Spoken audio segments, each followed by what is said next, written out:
Salut tout le monde, c'est Lucas, bienvenue dans Mangago, l'émission où je vous présente 5 mangas tous les lundis. Et avant de commencer cette semaine, je voulais vous remercier puisque la semaine dernière, vous avez été plus de 3333 exactement à laisser un petit like, donc ça me fait énormément plaisir. C'est pas une série qui marche énormément sur ma chaîne de parler de manga, donc je fais ça pour vous aider parce que je sais qu'il y a une forte communauté derrière. Et voilà, franchement, je voulais vous remercier parce que ça fait plaisir d'être autant soutenu.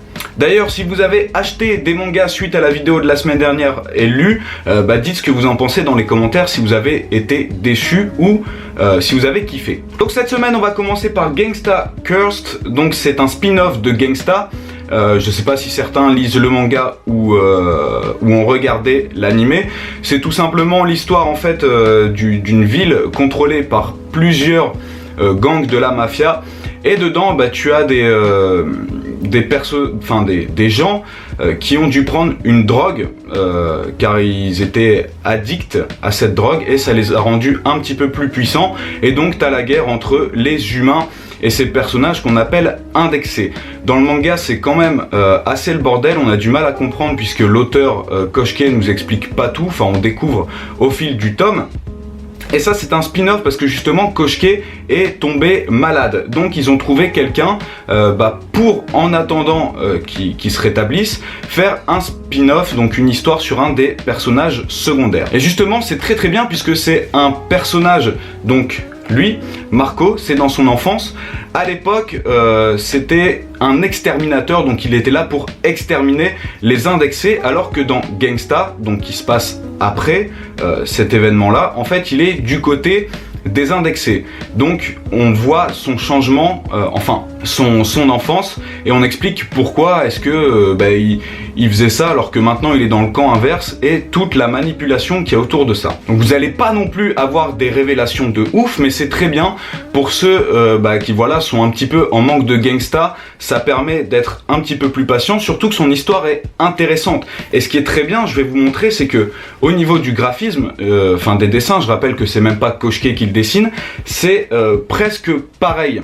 Je sais plus comment il s'appelle, Kamosue arrive très bien à refaire le style de dessin de Koshke, donc le lecteur n'est pas perdu. Après bon voilà, niveau scénario c'est pas non plus un truc de ouf. Je trouve les motivations des exterminateurs pas super bien, pas super, même pas du tout convaincantes. Mais ce qui est bien c'est que voilà, c'est très rythmé. Il n'y a pas une histoire de fou derrière, on a des combats assez intéressants, assez intenses, c'est toujours aussi gore que Gangsta. Mais à ne vraiment pas lire si vous ne lisez pas Gangsta de base, voilà, ça c'est vraiment, comme je le répète, pour ceux qui attendent la suite de Gangsta. Après vous pouvez toujours commencer Gangsta qui est un très très bon manga pour l'instant en 8 tomes et aussi prendre Gangsta Cursed par la même occasion. Franchement, je vous le conseille. Ah oui, et c'est un seinen. On enchaîne avec le tome 2 de Awaken. Alors Awaken, qu'est-ce que c'est? C'est tout simplement l'histoire d'un virus qui contrôle les humains et qui les fait se transformer en animaux assez bizarres, par exemple avec des têtes de girafes, etc. et qui mange d'autres humains. Donc dans le tome 1, on savait pas trop pourquoi, on savait pas d'où venait ce virus, même s'il y avait une explication. Et ça c'est un truc très très bien dans Awaken, c'est que bon déjà c'est un seinen, donc ça c'est cool. Et on a des explications surtout des phénomènes. Ça semble être des trucs rationnels, même si bien sûr c'est de la science-fiction. Au moins on a des explications, on n'a pas un truc qui arrive comme ça et on sait pas d'où il sort. Et on a le personnage principal, Tanaka ou Kanaka, je ne sais plus, qui lui a un pouvoir spécial. En fait c'est un éveillé qui lui permet de voir les personnes qui sont contrôlées. Sauf que dans ce tome, on apprend en réalité pourquoi et qui a créé ce virus et dans quel but. Et au final, le personnage principal qui était censé être un sauveur, enfin aider la police à trouver les parasites, les virus, va être celui qu'on doit protéger. Et ça c'est très très bien, je m'attendais vraiment pas à ce retournement de situation où tu passes d'un sauveur à un mec qui en fait est poursuivi un petit peu par tout le monde. Parce que forcément son pouvoir attire un petit peu les organisations les plus malsaines. Et tout l'enjeu maintenant c'est comment va-t-il faire pour garder secret tout ça, puisque forcément faut pas que ça s'ébruite cette histoire de virus, etc. même s'il y a déjà eu des petites fuites. Comment il va faire pour mener une vie plus ou moins normal et protéger ses proches. Ça semble quand même assez compliqué. Un petit peu comme JoJo's Bizarre Adventure, tous les manieurs de stand s'attirent entre eux. Niveau dessin, franchement, y a rien à redire, j'ai trouvé ça plutôt cool, c'est du basique mais bien dessiné. Mais on a quand même le sentiment de ne pas être rassasié à la fin de ce tome, sans mauvais jeu de mots.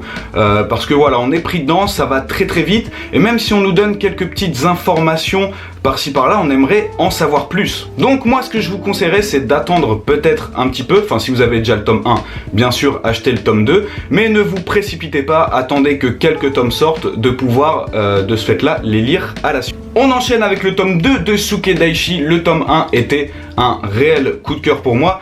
Les Sukedaishi, ce sont tout simplement des personnes qui sont chargées, par exemple en cas d'un meurtre ou d'un crime, on fait appel au Sukedaishi pour se venger en faisant exactement le même crime à la personne qui a commis le crime. Je sais pas si vous arrivez à suivre, mais en vrai c'est très simple. Et donc dans le tome 1, il y a une question qui se posait, c'était est-ce que vraiment c'est bien ce qu'ils font ? Parce qu'au final, ça les met au même niveau que d'autres criminels, puisqu'ils font exactement la même chose. Et ben dans ce tome-là, ce qui est, je pense, dommage, parce que c'était un axe que j'aurais aimé voir exploiter, c'est que l'auteur fait tout pour nous montrer, en gros, que les Sukedaishi sont des bonnes personnes, sont des gens bien, notamment avec un chapitre sur un des anciens Sukedaishi qui nous montre clairement ça. En gros, voilà, de façade, ce sont des enfoirés qui tuent sans vergogne, sans penser. Voilà, c'est des tueurs au sang-froid. Alors qu'en fait, on se rend compte qu'ils prennent sur eux toute la misère du monde, etc.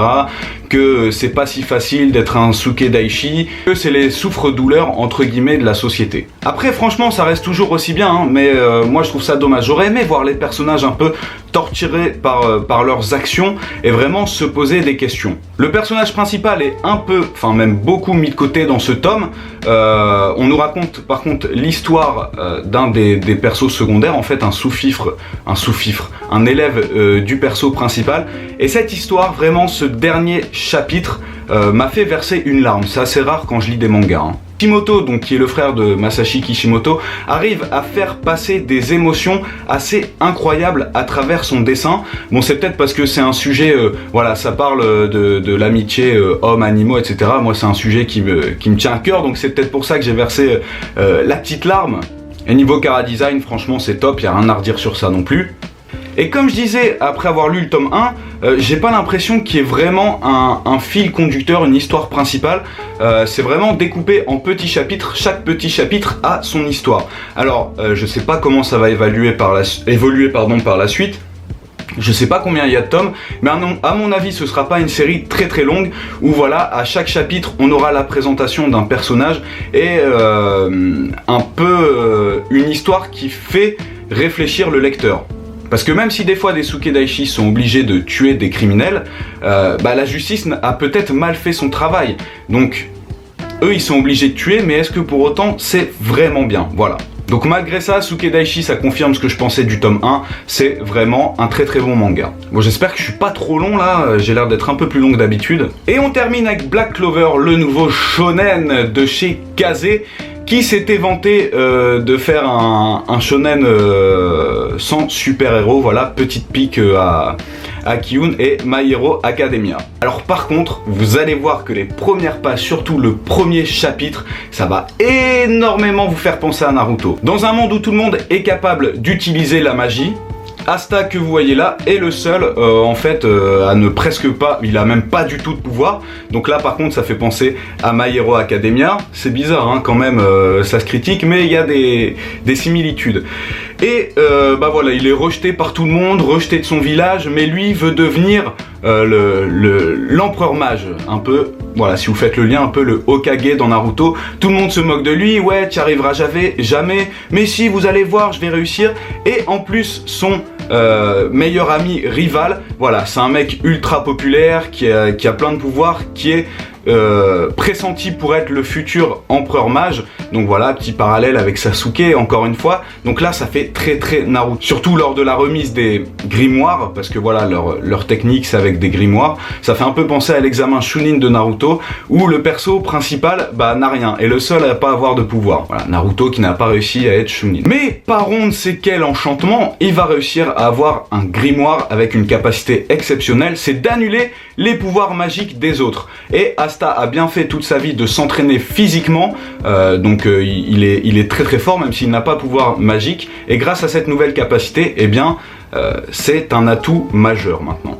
Alors ça va très vite, on enchaîne directement avec une sorte de tournoi, en réalité qui nous présente plusieurs divisions qui sont au service du roi. Chaque division a des particularités. À la suite de ce tournoi, les divisions choisissent des futurs mages qui vont entrer dans leur division. Et devinez où va tomber Asta? Dans la pire des divisions où les gens ont que de la force brute. Tout le monde dit ah ça c'est la pire division, c'est vraiment pas là où il faut aller, et il va se retrouver avec complètement que des malades. Mais ça c'est super, j'ai grave kiffé, tous les personnages sont super intéressants. Et très vite le manga se démarque par son univers et ses persos. Alors que de base j'avais un mauvais pressenti. Je vous montre quelques dessins, franchement c'est super bien dessiné, il n'y a rien à redire. Ça fait penser un petit peu à Seven Deadly Sins au niveau de l'univers et du dessin. Et donc dans le tome 2, Asta est envoyé en mission avec certains de ses collègues, notamment une collègue qui, ça je pense, va être un des persos principaux, son opposé en fait féminin, qui elle a beaucoup de pouvoirs qu'elle n'arrive pas à contrôler et qui vient de la haute noblesse, alors que lui c'est un petit villageois, etc. Voilà les deux extrêmes qui au final vont faire équipe. Et on apprend l'existence d'un royaume ennemi. Ils sont envoyés dans un donjon et ils vont faire la rencontre de ce royaume ennemi avec des ennemis totalement surcheatés. Donc franchement ça reprend les meilleures bases du shonen Neketsu. Comme je vous dis au début, j'étais un petit peu sceptique, mais j'ai grave kiffé. Black Clover, faut vraiment surveiller, et je vous le dis tout de suite, vous pourrez ressortir cette vidéo. Si un animé sort, vous allez voir, ça va exploser, comme ça l'a fait avec Shingeki, Tokyo Ghoul, My Hero Academia, One Punch Man, même si c'était déjà un peu plus connu quand le manga est sorti. Franchement, heureusement, les deux tomes sont sortis en même temps en plus, ça tue, j'ai bien apprécié, donc je vous le conseille. Voilà, j'espère pas avoir été trop long, je vous remercie d'avoir regardé cette vidéo, n'hésitez pas à lâcher un petit like et à réagir dans les commentaires. Pas d'épisode lundi prochain, ce sera le mardi parce que je suis à Bordeaux au salon de l'Animasia samedi et dimanche, et je rentre lundi dans la journée, donc je tournerai ça mardi et je vous ferai une vidéo mardi soir. Voilà, merci à tous et à bientôt. Jana!